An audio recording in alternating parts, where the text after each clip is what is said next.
We spend most of our lives looking at the world from one particular altitude. We see things from where we stand, from what we know, from what we have experienced, and from the limitations of our own perspective. A cloud above us may look small, distant, and almost insignificant. We see it, perhaps admire it for a moment, and then move on. But sometimes, life takes us higher. And when we rise above the clouds, something remarkable happens. The cloud that once seemed like a small patch in the sky becomes an enormous landscape, vast, layered, luminous, and almost impossible to comprehend from the ground. The cloud did not change. Our position changed. Our perspective changed. And suddenly, we were able to see what had been there all along. Perhaps that is one of the quiet lessons hidden in this photograph. Perhaps reality does not change when we change our perspective. Perhaps what changes is how much of reality we are capable of seeing. We often make judgments about people, circumstances, failures, opportunities, and even ourselves based on what we can see from where we currently stand. A difficult moment can look like the whole story when we are standing inside it. A failure can feel permanent when we cannot yet see what lies beyond it. A person can appear ordinary when we know only one small chapter of their life. But perspective has a strange power. Move a little higher, step a little farther away, and the same reality can reveal an entirely different dimension. Look closely at the cloud. From below, it might simply be vapor floating across the sky.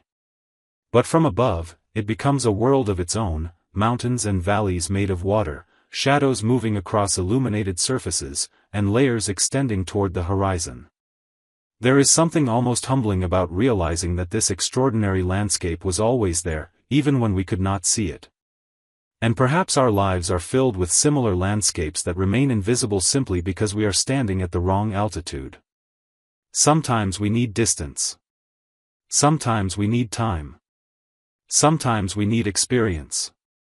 And sometimes we simply need the courage to rise above the immediate circumstances and look again. We frequently confuse what we can see with what actually exists. That may be one of the most dangerous mistakes in human judgment. Our vision is always partial.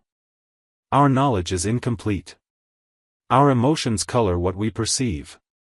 We see one event and construct a story around it. We see one failure and call ourselves unsuccessful. We see one closed door and assume the journey has ended. But perhaps the photograph reminds us that our view is never the whole landscape. There may be dimensions of reality just beyond our current field of vision, waiting for us to change our altitude.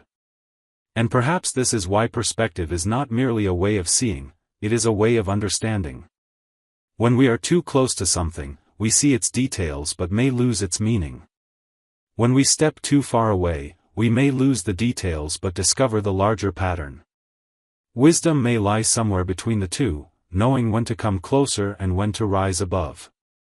To look carefully at the individual cloud, but also to notice the vast sky surrounding it. To understand the moment, but not mistake the moment for the entirety of our lives. The beautiful thing about perspective is that we don't always need to change the world to change what we see. Sometimes we only need to change where we are standing. The same sky can look completely different from the ground, from an airplane window, or from above the clouds. The same life can look different after a year, after a decade, or after a difficult experience has finally given us enough distance to understand it. So perhaps the next time something seems overwhelmingly large, impossibly difficult, or painfully final, we should ask ourselves a simple question: what would this look like from a little higher up? Perhaps we don't need a different reality. Perhaps we need a different altitude. Because sometimes, the greatest transformation does not happen when the world changes before our eyes. It happens when we rise high enough to see that the world was always larger than we thought.